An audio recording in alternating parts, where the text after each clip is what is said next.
Hi, today we are going to be reading The Deaf Musician by Pete Seeger.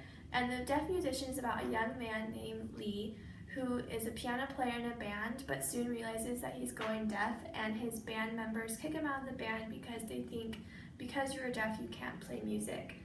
And I chose this book because it introduces the deaf culture to the elementary setting, but also talks about how even though people tell us we can't pursue something just because we have some sort of disability, doesn't mean we can't do what we want to. We can pursue any passion we have. So while I'm reading this book, I want you to think about a time in your life where someone told you you couldn't participate in something or pursue a hobby because you were either too short, you were too tall, you had some physical disability, or for whatever reason, and I want you to think about how that made you feel and how you handled that situation. So, The Deaf Musician by Pete Seeger.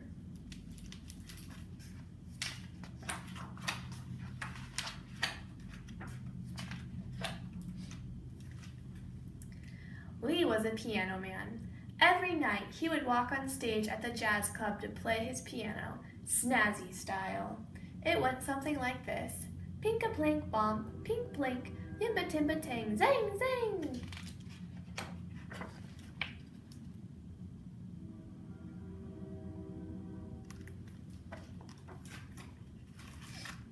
But one night, Lee's bandmates noticed something. Lee, you didn't answer our notes, man. What's wrong? Lee was almost afraid to tell them. He couldn't hear their notes. He was losing his hearing.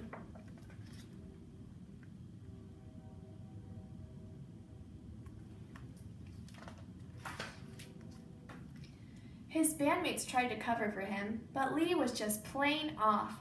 His music came out like this. Wrong, thip, tonk. It wasn't long before the band leader noticed too. I'm sorry, Lee, but I'll have to let you go. Who will listen to a deaf musician? Poor Lee, he couldn't hear the trumpet go, doodle bop bop, boo, bang, bing. He couldn't hear the bass go, bum ba bum, bum ba bum. That night, riding home on the subway, Lee saw an advertisement for a school for the deaf. Maybe I can learn how to do something new, he thought.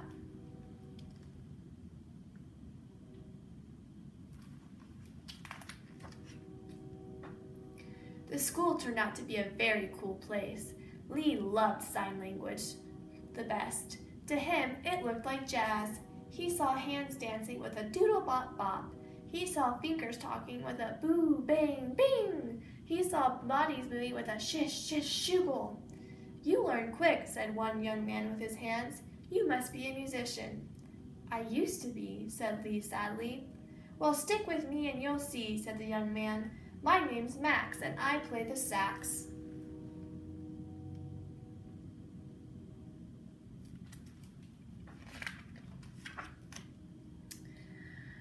Riding the subway back and forth to school, Lee and Max rapped about their favorite jazz tunes. By using sign language, it was easy to talk over the racket of the subway cars and rush hour crowds.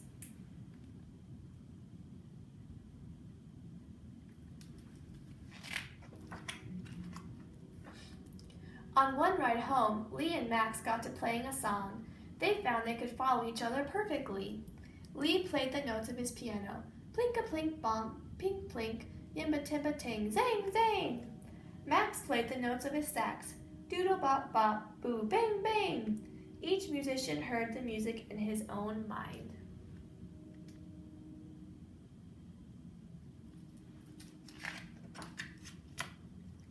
It wasn't long before they were tossing tunes back and forth every day. One evening, a woman came up to them. I know this song, she signed, fingers aflutter as if playing a stand-up bass. Bum ba bum, bum ba bum. I like your style, said Lee. Will you join our band? Asked Max. The woman laughed. I'd be honored. The name's Rose.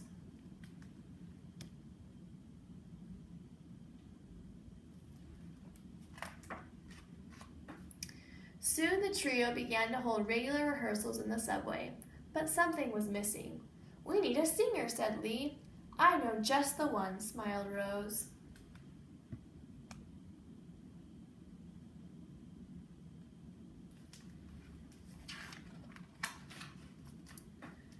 Her friend Ellie was a sign language interpreter, a translator of sound. Ellie knew all the great jazz standards by heart. Ooh, ah, be-doop, be-doop, ooh, ah, yeah!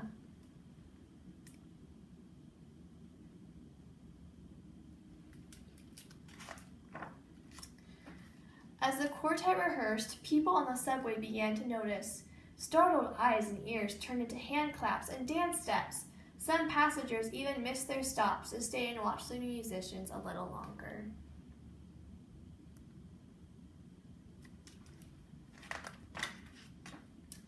And Lee, who once thought his jazz life was over, found himself playing for audiences larger than ever before. Night after night, Lee and his band would meet in the subway to perform, snazzy style.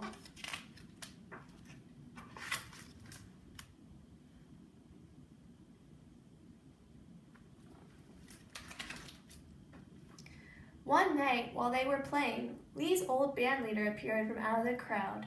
He gestured to Lee. "Your new band is fantastic!" The two men shook hands. "Thanks," said Lee. "Remember when you asked me, who will listen to a deaf musician?"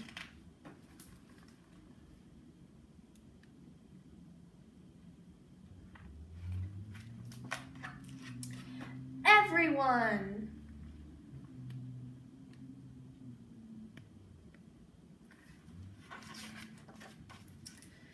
And that is the end of the book, and then I would end with asking my discussion question of what experiences any child has had that's similar to this, where someone told them they couldn't do something because they had some sort of disability or another reason. And this is The Deaf Musician by Pete Seeger.